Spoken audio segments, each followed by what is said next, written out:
Well, hello crafty cuties, welcome back to my channel. Before we jump in, I do want to mention that this is a 10 list Tuesday video. This is basically where I will pick a subject, or I will talk about 10 different ways that you can do a certain thing, or I show you 10 different things that you can make with a certain idea, if that makes sense. I'm going to have a playlist right here if you guys want to see the other 10 list Tuesday videos that I did, but for today's 10 list video, 10 list Tuesday, we are going to talk about 10 different inks that I use. So this is how I store my inks. Kind of hard to see, but I don't have a great way to store them. I've mentioned before, I have a really small area to store my stuff. So I just have them situated in these little pink containers, and these fit on my IKEA Raskog cart. And then the distress inks I just have in these little tins right here. And so far this works out fine for me. In no particular order, I'm going to start with dye inks. So number one is dye inks.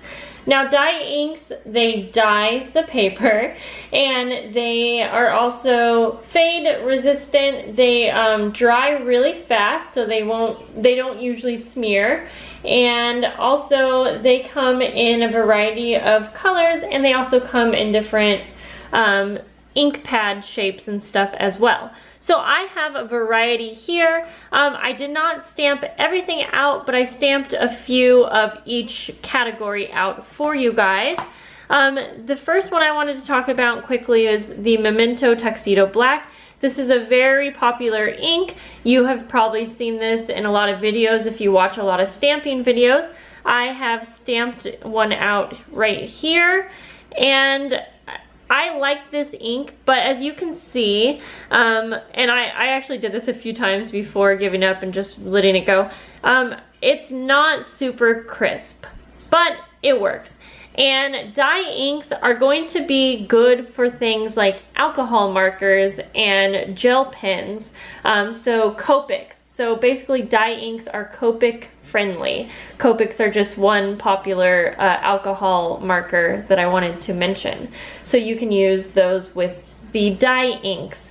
However, with dye inks, the one thing that is kind of a downside is they are water resistant when it's dry, but it's not waterproof. Therefore, you can't really use watercolors or like watercolor markers without expecting some possible bleeding. So I stamped out just a few more of my dye inks. Here is the Simon Says Intense Black. I stamped out a colored dye ink. This is just like a generic brand. This is like a $2 ink. And then I have a variety of colored dye inks, which I also really like.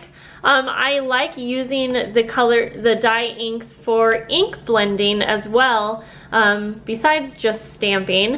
And they do a pretty good job, but since they do dry fast, if you were going to do some ink blending, you do need to move rather quickly. I did go ahead and stamp out just a couple more of my dye inks. This is the Altenew Crisp dye inks. These are really nice. So for the second category, I wanted to talk about these Hero Arts Neon Ombre, and this is a Recollections Ombre ink pad. These are considered dye inks as well. However, they have some different properties, and that's why I wanted to give them their own category.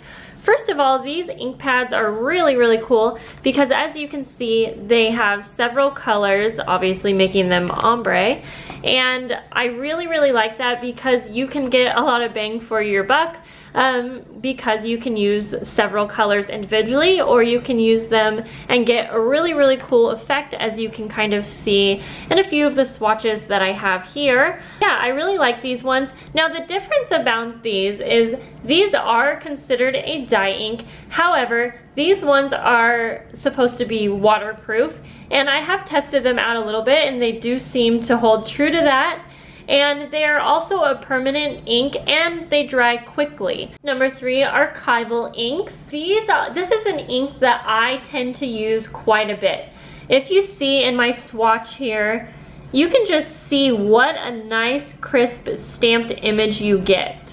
Now, the only reason why I don't use this ink 100% of the time is because you can't use Copic markers very well with this ink. It will smear. So this is going to be much better for your water-based markers. So if you have watercolor markers, or if you have watercolor pencils, or if you are planning to paint and watercolor, that's what this ink is going to be best to go along with. And the other good thing about this ink is it does dry pretty quick.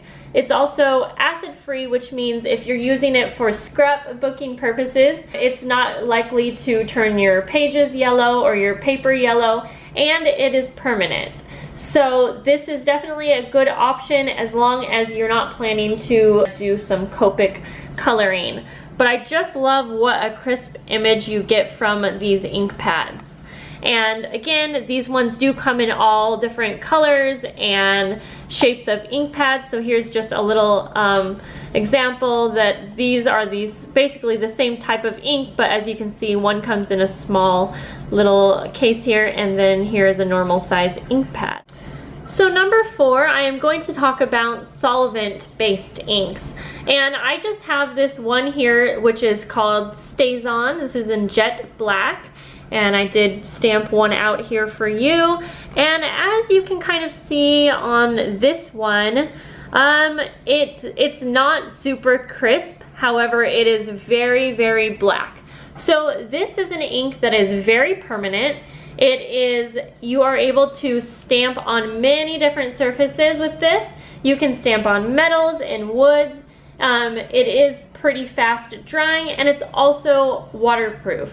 So I would recommend this ink if you were planning to stamp on photos or on different plastics or woods like I mentioned. Again, this is waterproof, so it's also going to be good if you are wanting to watercolor with it. I do tend to not use this one too often just because it just is really, really messy. So number 5 is pigment inks, and I have a lot of pigment inks. Pigment ink is really, really easy to work with. The color payoff is very nice. It's vibrant and bright. Pigment inks do not dry very quickly at all. In fact, they dry very slow and almost require some heat or powdered embossing in order to dry the ink. Now, there are some colored pigment inks that will dry over time, or like if you set it out for an hour, or I don't know, maybe even less, 30 minutes or so, it will dry. But like I said, most pigment inks, you're not going to want to stamp and then just plan to color the stamped image in right away. So I did stamp out a few. So one of the popular pigment inks is Color Box here, and really, this pigment ink is meant to be finished off with an embossing powder. Now, I am going to be having a video coming for you guys that will specifically be on pigment inks and embossing, because that's just an entire video in itself. So I will talk about the entire process of embossing and different tips and tricks. So stay tuned for that. But so yeah, just keep in mind that a pigment ink should be probably set with a powder. It's not necessary, you don't have to. And a lot of times what I use colored pigment inks for is for ink blending. And the reason that that works so good is because the colors just blend together really, really nicely. You're just able to get a really good blend. And so I like using the pigment inks a lot for backgrounds on like cards and scrapbook layouts and things like that, rather than just straight stamping. However, you can just straight stamp, so you can straight stamp. The other thing is that pigment inks are pretty opaque. And then I should mention, if you are planning to use a pigment ink and embossing it, then you can definitely use watercolors, or you can use Copic markers, and you really don't have to worry about any smearing at all. But if you are not going to set with a powder, It's not going to be waterproof, and it definitely can smear, so you do just have to be careful if you plan to stamp with a pigment ink and color it in, or you at least need to wait, give it some time to dry. So number 6 is actually a pigment ink, but it's going in its own category because it is very unique. This is Versafine Pigment ink, and Versafine Pigment ink is very fast drying, so it is not a typical pigment ink. It is an oil-based ink. Also, you can use this one actually with water-based markers. It's also archival, and it's very long-lasting. So another really cool thing about this ink is that since it's oil-based, it's really good for your stamps. And this one also specifically is kind of geared towards detailed images. So you can kind of see on this stamped out image right here that it does give a really crisp image. So I like to use this one a lot. However, you cannot do Copic coloring with this one without it smearing just a bit also, or at least that's been my experience. And just keep in mind, everything that I'm talking about today is going to be my experience. I'm not a rocket scientist, okay guys?